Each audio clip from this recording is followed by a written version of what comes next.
अस्सलाम वालेकुम student. Database के चैप्टर नंबर 4 के साथ मैं हूं मकबूल हुसैन।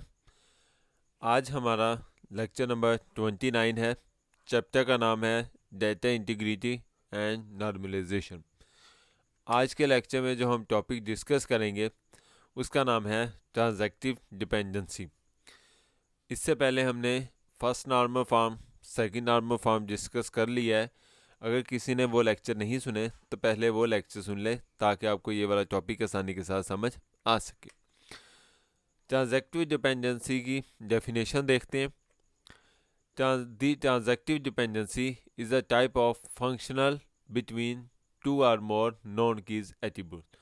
ट्रांजैक्टिव डिपेंडेंसी फंक्शनल एक टाइप है फंक्शनल की, जिसमें हम दो या दो से ज़्यादा जो नॉन कीज एट्रीब्यूट्स होते हैं उनका आपस में फंक्शन देखते हैं। यानी नॉन कीज एट्रीब्यूट्स कौन सी होती है? जो हमारी प्राइमरी की नहीं होती उसे हम नॉन कीज एट्रीब्यूट्स कहते हैं। तो जब दो नॉन कीज एट्रीब्यूट्स का आपस में रिलेशन होगा, फंक्शन होगा, तो उसे हम ट्रांजैक्टिव डिपेंडेंसी कहा जाएगा। Transactive dependency exists if a non-keys attribute depend on another non-keys attribute. Transitive dependency कब होगी? जब एक नॉन कीज एट्रीब्यूट्स किसी दूसरी नॉन कीज एट्रीब्यूट्स पर डिपेंड करेगी। मिसाल के तौर पर यानी प्राइमरी की के अलावा अगर कोई और कीज जो है वो किसी और कीज के ज़रिए डेटा एक्सेस किया जाएगा जिसमें प्राइमरी की का इस्तेमाल नहीं होता, तो उस टेबल को हम ट्रांजैक्टिव डिपेंडेंसी कहा जाता है। It means that a relation is not in third norm form. इसका मतलब है कि जो रिलेशन है वो थर्ड नॉर्म फॉर्म में नहीं होता अगर the value of a non keys attributes can be obtain bye knowing the value of another non keys attributes. जब तक एक नॉन कीज एट्रीब्यूट्स किसी दूसरी नॉन कीज एट्रीब्यूट्स पर डिपेंड नहीं कर रही होती, उस वक्त तक फंक्शन जो है थर्ड नॉर्म फॉर्म में नहीं होता। अब हम देखते हैं अनोमलीज। अनोमलीज क्या होती हैं? जब भी हम किसी भी रिलेशन के अंदर, टेबल के अंदर कोई चेंजिंग वगैरह करेंगे तो उस वक्त उसमें मुख्तलिफ किस्म के एरर आ सकते हैं, यानी प्रॉब्लम आ सकती हैं, तो उसे हम अनोमलीज कहते हैं। तो ट्रांजैक्टिव डिपेंडेंसी के दौरान जब हम काम करेंगे, जब फंक्शन करेंगे, तो उस वक्त कौन कौन सी प्रॉब्लम आ सकती है? तो जो प्रॉब्लम्स है वो आम तौर पर जो तीन किस्म की पैदा होती हैं। सबसे पहली प्रॉब्लम जिसे अनोमलीज कहा जाता है वो है इंसर्शन अनोमलीज, सेकंड है डिलीशन अनोमलीज, और लास्ट जो है वो है मॉडिफिकेशन अनोमलीज। इन तीनों को आज के लेक्चर में हम डिटेल से डिस्कस करेंगे, इसलिए हमारे साथ रहिएगा। तो सबसे पहले तो हम एक टेबल देखते हैं जिसमें हमने मुख्तलिफ़ किस्म की ट्रांजैक्टिव डिपेंडेंसी भी करनी है और उसमें जो अनोमलीज हैं वो भी फाइंड करनी है। सबसे पहले देखा जाए तो हमारे पास कस्टमर आईडी है जो 10, 20, 30, 40, 50 और 60 है। इसके अलावा कस्टमर आईडी का एक नाम है। 10 का एहसन है, उसके बाद बाबर है, अली है, दाऊद है, रज़ा है और फ़ारूक है। सबको एक एक आईडी दी गई है। अब आगे जो नया कॉलम है उसमें सेल्समैन का कॉलम बनाया गया है। सेल्समैन में अहमद है, बशीर है, इसके अलावा अहमद है, खालिद है, बशीर है और मुनीर है।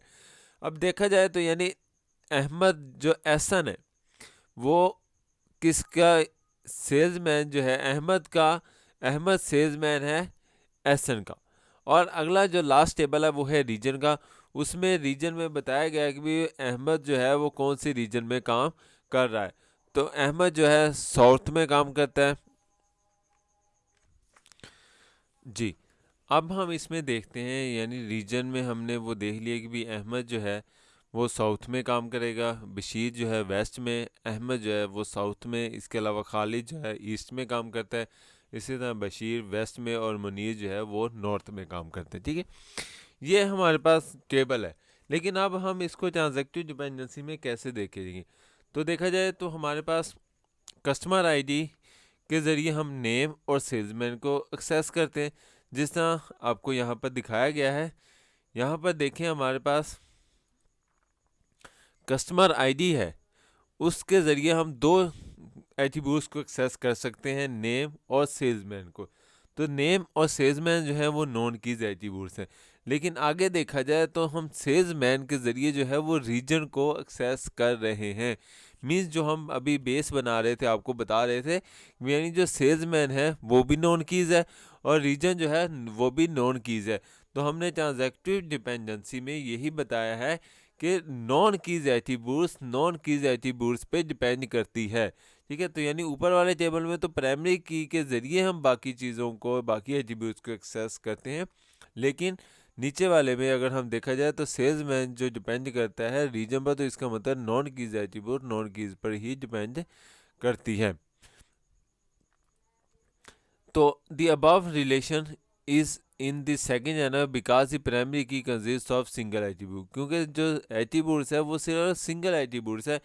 हमारे पास देखा जाए तो पीछे जिस तरीके से आपको दिखा रहे थे, यानी सिर्फ कस्टमर आईडी जो है वही सिर्फ जो है प्राइमरी की है, बाकी जो है वो कोई भी इसमें प्राइमरी की नहीं है।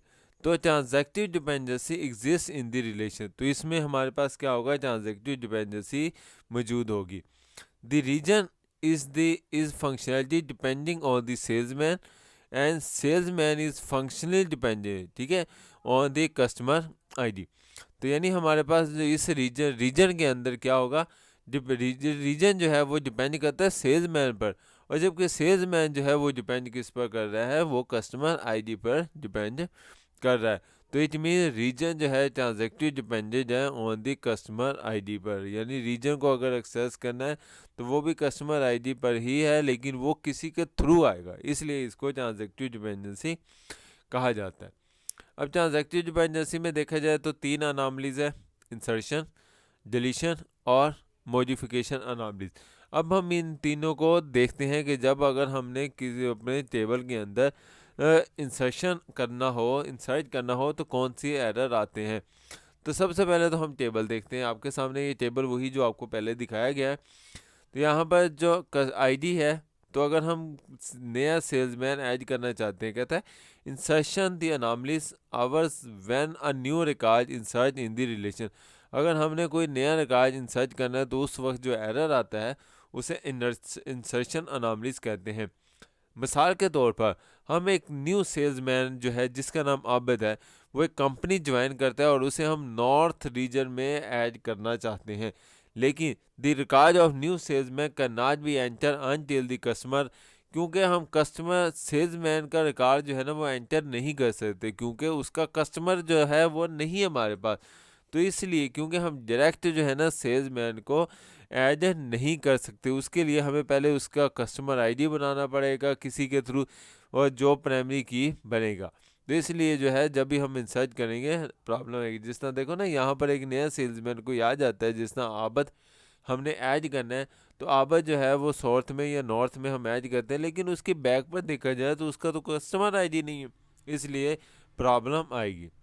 उसके बाद अगर हम डिलीशन अनॉमलीज देखा जाए, तो अगर हम डिलीट करना चाहते हैं, मिसाल के तौर पर अगर प्रोग्राम में कोई डिलीशन करना चाहते हैं हम, तो उस वक्त जो एरर आता है उसे डिलीशन अनॉमलीज कहते हैं। मिसाल के तौर पर अगर हम कस्टमर आईडी जो है 40 जो 40 है, अगर हम उसे डिलीट करना चाहते हैं तो it will be delete information of the salesman Khalid. तो जब हम 40 कस्टमर आईडी को डिलीट करेंगे तो जो सेल्समैन खालिद है वो भी ऑटोमेटिकली डिलीट हो जाएगा, हालांकि हम खालिद को डिलीट करना नहीं चाहते। जिस तरह यहाँ देखा जाए, जब हम 40 डिलीट करेंगे तो दाऊद डिलीट हो गया, लेकिन खालिद जो है जो ईस्ट में काम करता है वो खुद ब खुद ही डिलीट हो जाएगा, हालांकि हम खालिद को डिलीट नहीं करना चाहते। तो यही अनॉमलीज जो है वो पैदा होती है जब हम इसका ट्रांजैक्टिव डिपेंडेंसी में काम करते हैं। उसके बाद आता है मॉडिफिकेशन अनॉमलीज, यानी अगर हमने कोई तब्दीली करनी है अपने टेबल के अंदर तो उस वक्त जो प्रॉब्लम आती है उसे मॉडिफिकेशन अनॉमलीज कहते हैं। मिसाल के तौर पर सेल्समैन जो अहमद है उसको रिज़ाइन किया जाता है, यानी वो चेंज करता है ईस्ट रीजन से नॉर्थ साउथ में, तो उसको अपडेट करना पड़ेगा सारा, यानी अहमद को हर जगह से चेंजिंग करना पड़ेगी, यानी बैकग्राउंड पर उसकी जो कस्टमर आईडी है उसको भी बताना पड़ेगा, उसे चेंज करना पड़ेगा। तो इट में भी रिज़ल्ट इनका इसका, और हो सकता है इससे जो रिज़ल्ट है वो हमारा सही ना आए। उम्मीद है आपको आज का लेक्चर समझ आया होगा। बुक को अच्छे तरीके से रीड करें, और अगर किसी भी किस्म का प्रॉब्लम हो तो आप मेरे जो यूट्यूब का चैनल है कंप्यूटर ट्यूटोरियल हब, इस पर कमेंट्स करके पूछ सकते हैं। अपना ख्याल रखिएगा। अल्लाह हाफिज़, फ़ी अमानिल्लाह।